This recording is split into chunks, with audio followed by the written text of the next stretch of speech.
James is a super young gym rat, and in honesty, he's just found out how to train somewhat properly. He's so impressionable, he's heard so many different perspectives from so many different people, and most of them are wrong. He's fumbling around trying to find the best thing. So do you think he knows anything about cold showers?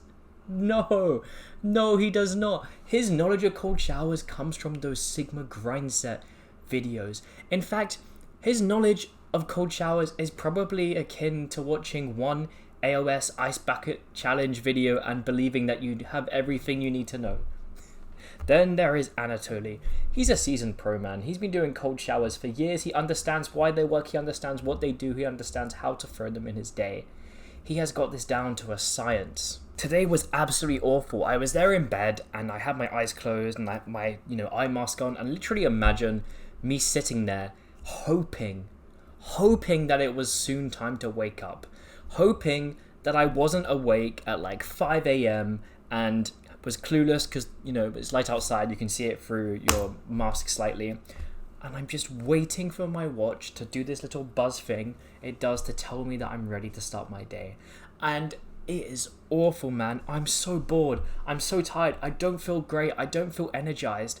And in a lot of ways, I am hoping it actually is 5 a.m. Because if it's 5 a.m, it means I'm getting more rest, I'm getting more sleep, I'm going to feel better throughout the day. It was not. 10 minutes later, the bzzz goes off, and then I know that my day has to start. And so I take off my eye mask, I take off my nose tape, I take off my mouth tape, and believe it or not, for the next 2 hours I'm in bed. I just don't feel good. I feel really, really drained. I feel really tired, and I don't want to do anything. It's not fun. Like, imagine me literally wasting my life away on like TikTok or reading emails or literally just finding anything to do, which means that I don't have to start my day. And then when I finally start my day, it is 30 minutes till I start work. And I haven't done anything. I haven't gone to the bathroom. I haven't brushed my teeth. I haven't gone to the store to get some food for the day. I'm literally fumbling around. And I somewhat get it done. Then I start work. Well, before I start work, I do go to the store. I do buy the food I need to buy. I'm taking so long to do it. I'm walking so slowly. I'm so tired. I just don't feel good. Then I come back, make my food, bring it up, start work 10 minutes late, have my breakfast. And alongside that, I don't even want to do the work. I barely want to do anything today. Yeah, I need to do this, I need the money, but it doesn't feel good. And then my work ends. It's only 2 hours. I don't work too much for like employed work. But after that 2 hours, I know that I have to go to the gym. I don't want to. I really don't. Like, it took me so long to actually eat my food as well, to the point where it was like an hour before I actually ate it and it was all cold. It was like noodles. And so I made the excuse up in my head that the reason it was okay was because I'd eaten so so recently. And that means I can skip the gym, right? Because I'm going to get a stomach ache. I push way too hard. It's not great. The carbs wouldn't even be in my system by that point. And then a few hours go by and I'm just sitting there kind of not really doing anything, like not achieving anything. I'm just wasting my time. And then I'm like, okay, I actually got to do something now. So I do a bit of self-care. I vacuum my room for the first time in a while, which is an overdue task just because I always forget. It's not like anything other than me just forgetting all the time. And then I'm like, I'm cutting, man. I need to. This is a back day. I need to actually go do this. And so I put on my big boy boots, or take them off, I guess. I go take my cold shower. And then I hit the gym. Here's an actionable step for you. You know we love the actionable step. I want you to get a piece of paper. We're not going on the notes app. We're not going on the computer. We're not doing any of that. A piece of paper. I want you to put it this way, which I think is called landscape. And we're going to make a habit tracker. Not a habit tracker for doing a cold shower, but a habit tracker for the parts of the cold shower. You see, today I'm going to give you, at the end of the video, 8 steps we're going to be tracking on here. So I want you to create 8 rows, and then down the left-hand side will be the date. These are all things that you need to do with your cold showers, because I've seen way too many people do it wrong. I've seen way too many people end up actually getting negative consequences and side effects as a result of their cold showers. And then I see people who aren't even utilizing them properly, or to the best of the ability that you can use. And it's awful. So today we're literally going to go through everything. We're going to explain why things work a certain way. And I'm going to start with the most dumb thing that I actually see. People get in the shower and they start with the head.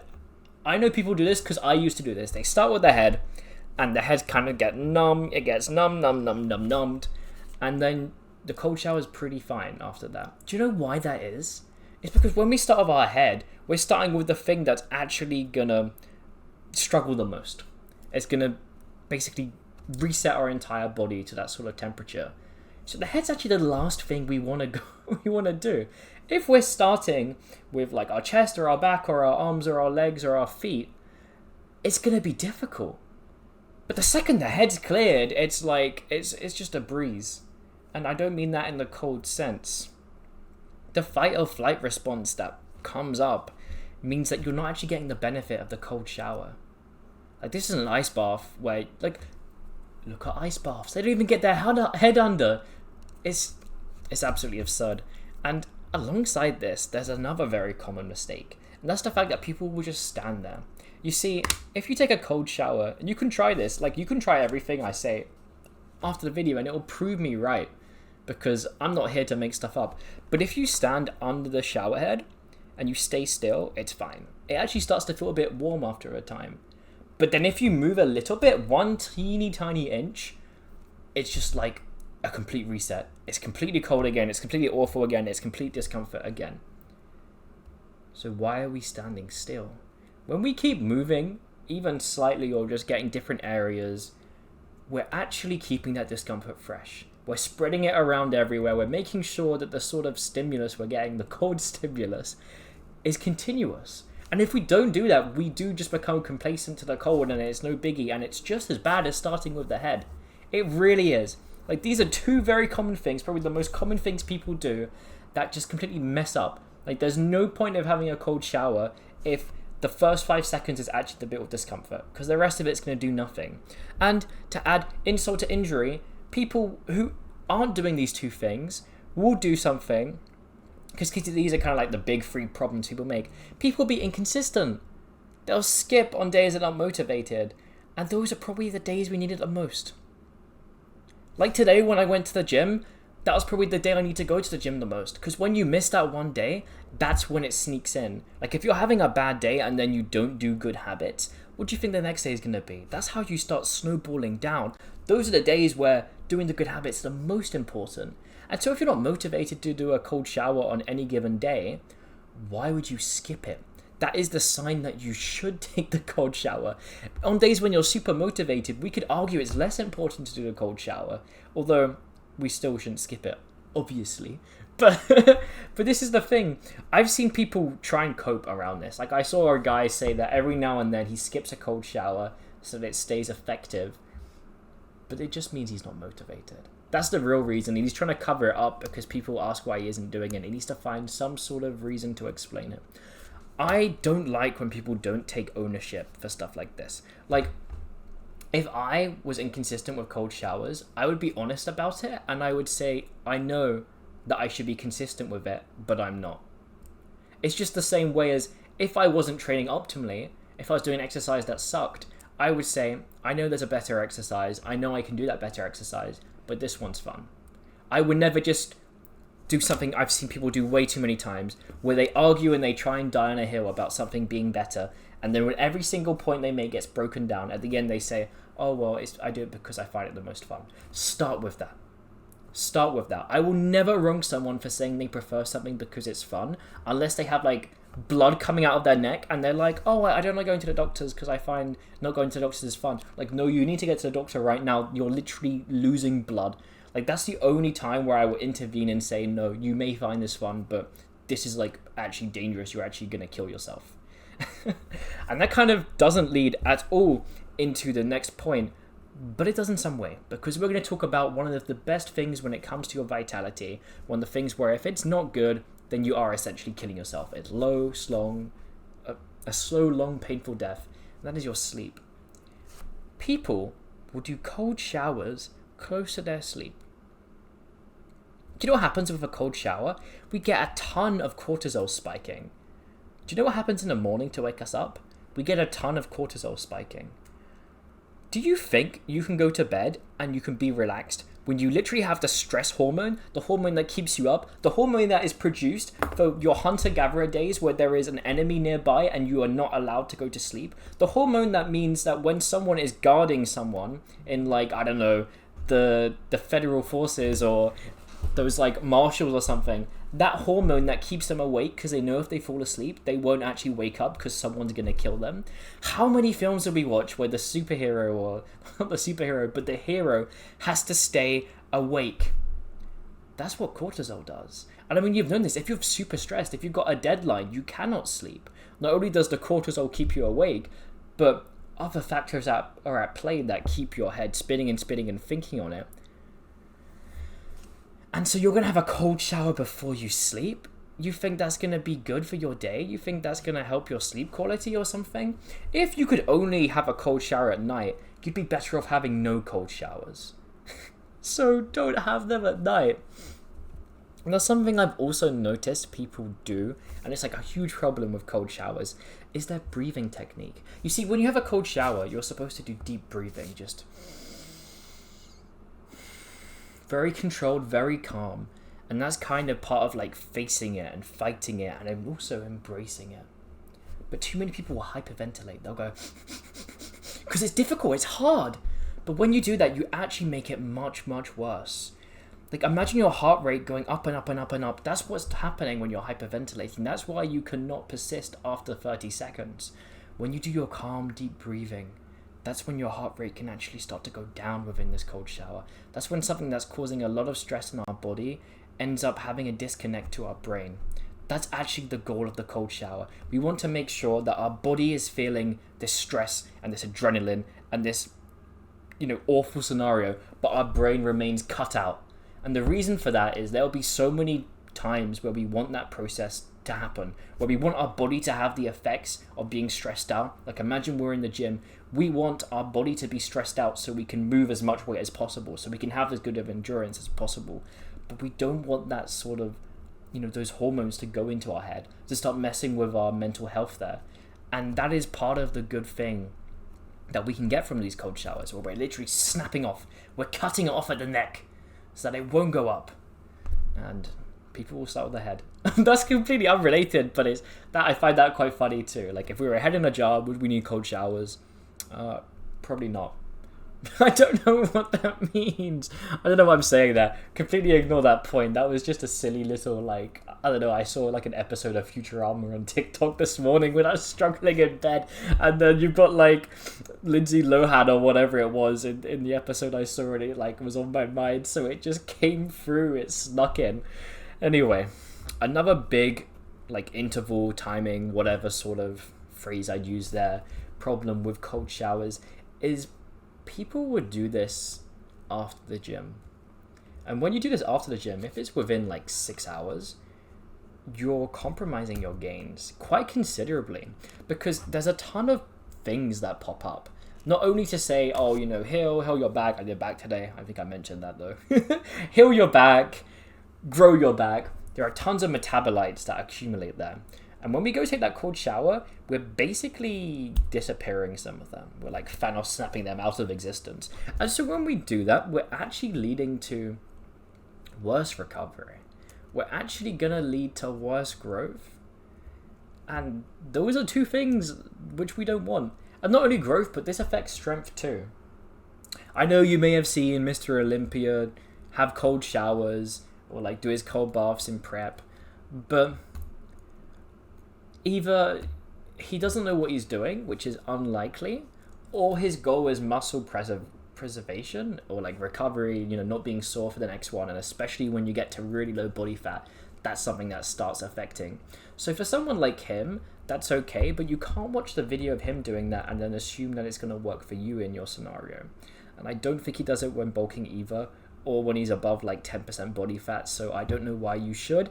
And even if he does, there are a few things he does, like some whole like fascial stretching thing that his coach tells him to do, and he's not perfect. He does make some mistakes. He's not training perfectly. He has the best genetics. He doesn't have to train perfectly. So just don't take advice from certain people unless they really, really know what they're talking about.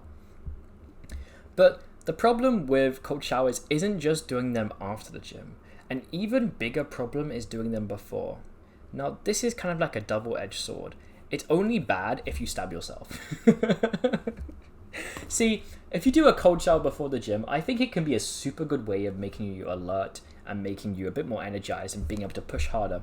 But the kind of drawback is your muscle's going to be really cold. So you have to immediately after that cold shower, put on like a hoodie, put on some like joggers, really make sure that your muscles are in an environment where they can warm up as much as possible before hitting the gym. Because if you do not do that, you are increasing your chances of getting injured. And you know what helps you much, much more than going to the gym alert and motivated and like happy and energized?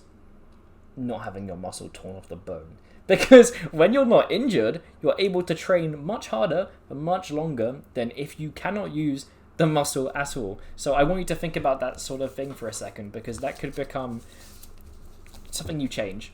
And if you do a cold shower before the gym and you're not really too sure if your muscle has had time to warm up, do a little bit of cardio. I don't like people doing cardio to warm up before the gym, because most of the time people are going to be warm after like some stretches. But if you really think you're not warm enough, then yeah, do that sort of thing. Get your body temperature up there. It's just that simple. And now, one thing I need to tell you guys is I've watched countless cold shower videos back when I was trying to work out if I actually wanted to do it. And most of them weren't even structured on like, this is how you properly do a cold shower or something like this. It was just structured on like how to kind of do some sort of progressive overload of your duration in the shower. I would always start by talking about how you should just do at the end of your warm showers, just do a little bit of it and then keep going. This is completely wrong. You gotta go full send, man. It took me 3 days to get into doing 2-minute cold showers, because I just went in there, no warm shower, I just did as long as I could. Like, it's absolutely silly to be like, oh yeah, we'll do 10 seconds and then we'll add 10 seconds each day and then eventually I'll be able to do 2 minutes. Like, bro, how many months is that going to take? Especially if you're like, I don't feel like doing that. Oh, just go full send. Like, that is 1 minute minimum is what these durations should really look like. And if you're doing any less than that, then it's just, come on, it's a bit silly. Let's be real. It really is a bit silly. I mean, look, the whole benefit of cold showers, at least the way I want you to view it, is you have a stress cup. And the stress cup gets up and up and up and up and up and up a day.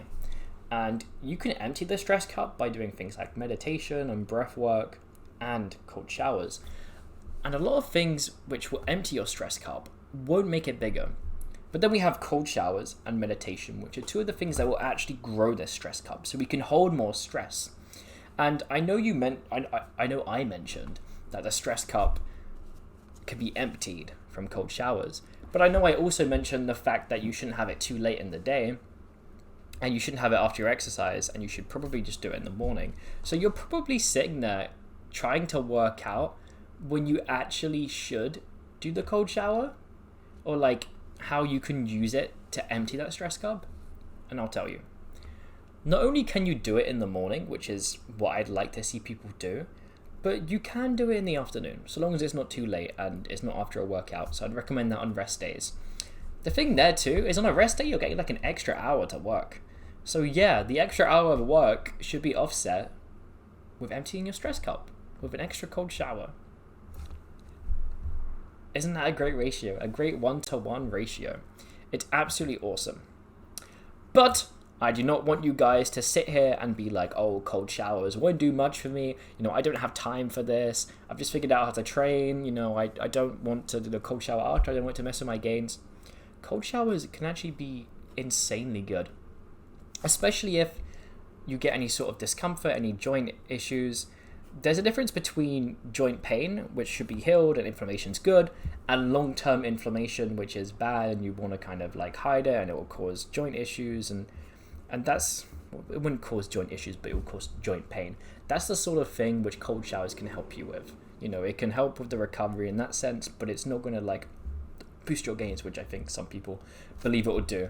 But the motivation, that will carry over into not only being more consistent with the gym and being more disciplined there and you know, thoughtful and forceful with your reps, but it will sneak into the other areas of your life. And I know we talk a lot about fitness here and how to get bigger, but realistically, that's not what it's all about.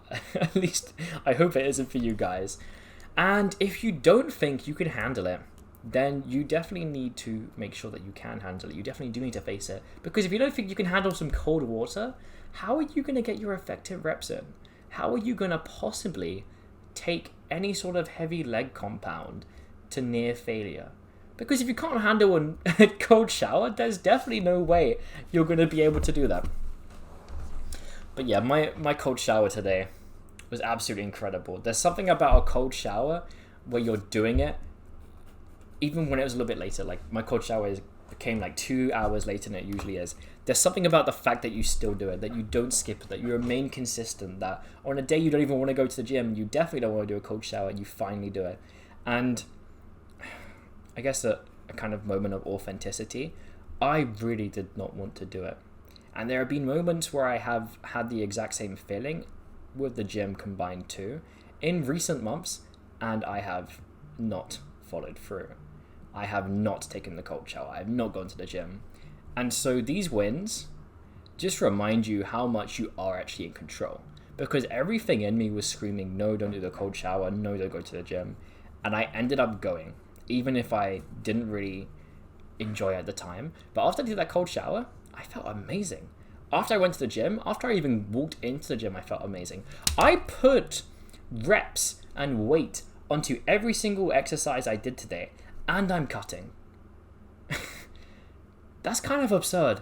Like, that is unheard of, but it's a kind of a testament to how well I train. And I'm in an aggressive deficit too. I am in a 1.5 thousand calorie deficit, which basically means I'm losing about 3 pounds or 1.5 kilos a week.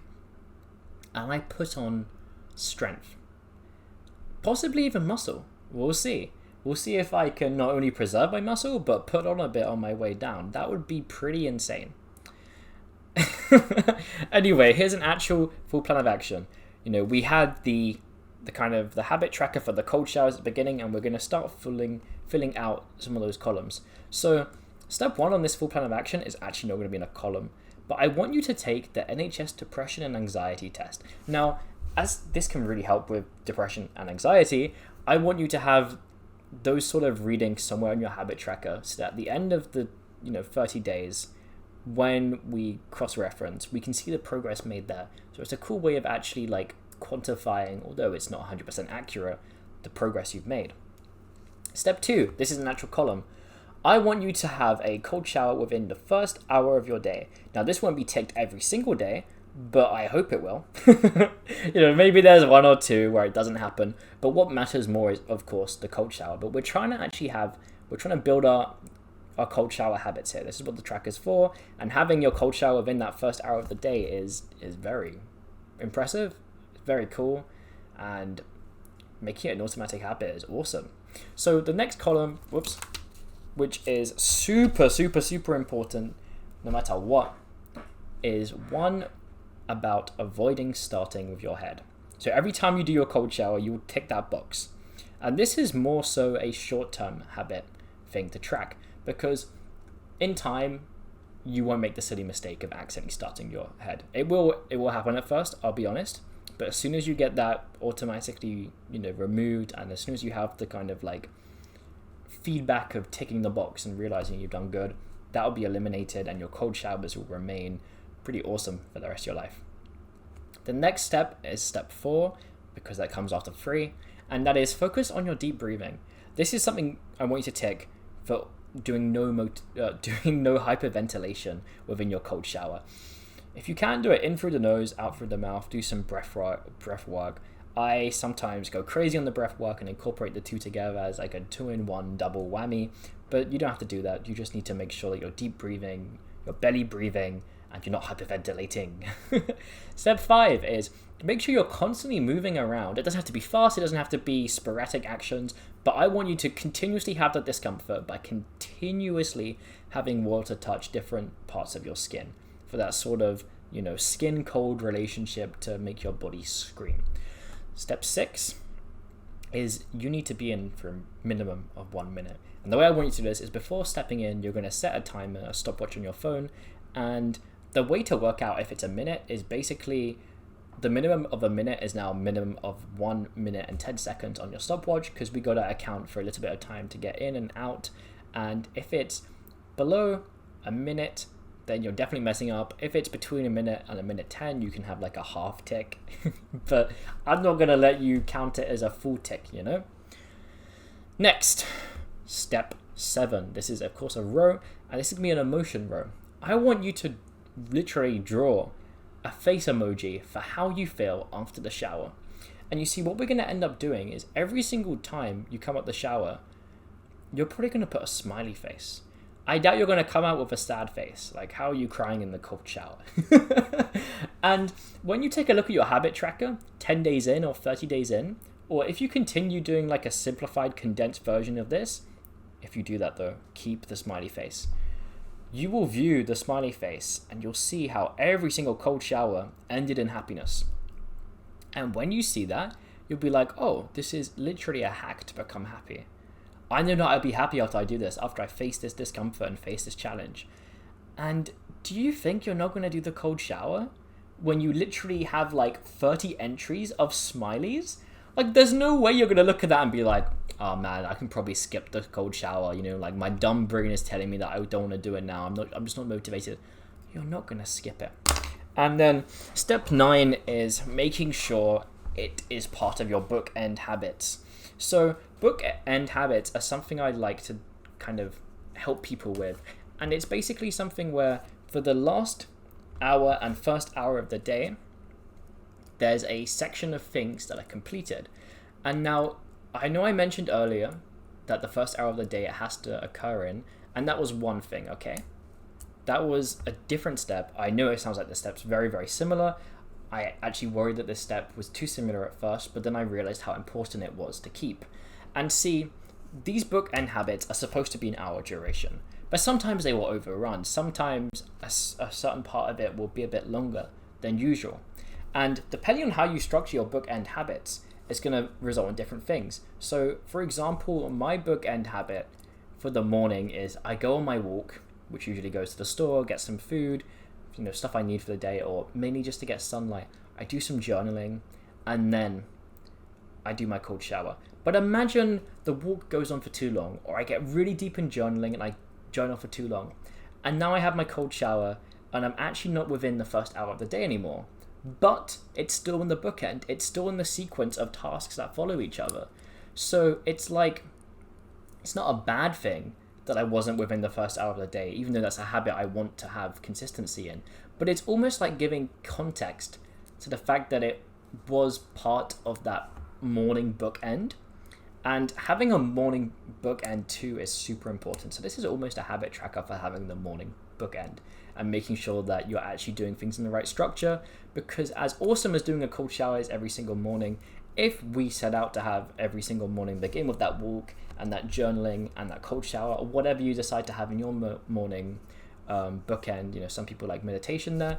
If you just don't do that morning bookend and do the cold shower, it's like, okay, this is cool, but we had other things we were supposed to do here. We had other methods at, bringing our stress cup down or building our stress cup bigger, not the stress inside, but the volume, the capacity that the stress cup can hold. And then step 10 is kind of linking back to step 1. After the 30 days, you're going to take that NHS depression and anxiety test again, and we're going to see the numbers drop down quite heavily. Now, if you are committed to this challenge, if you are committed to getting your cold showers right, commit to taking the next step in your cold shower journey. Make sure that this actionable step, the one I gave you earlier, is a habit tracker. Make sure you have taped it on your wall. Make sure you've got 30 days, literally write down every single day for the next 30 days.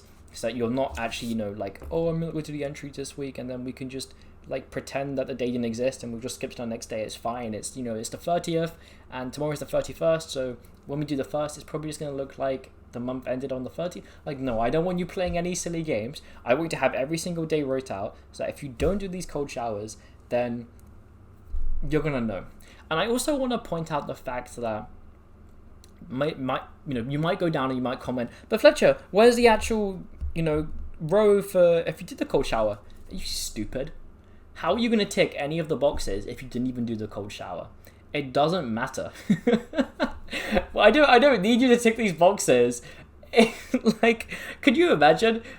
Like, what are you saying there? Do you really think that if you took a cold shower that wasn't within the first hour of your day, that started with your head, that was you hyperventilating, that was you standing still, that was you staying in for less than a minute, where you have no face at the end because it didn't happen, where you don't skip it, and where it's not a bookend habit, do you really think somehow after all that you're going to look and be like, wow, that cold shower which happened, wow. Like, there's no possible way you can believe that. But that's awesome, man. Let's do this together. Feel free if you think a row or a column could be better suited with something else based on the stuff I've told in this video. Feel free to edit it, but you should probably keep the sort of thing that I'm saying, because I picked these for a reason.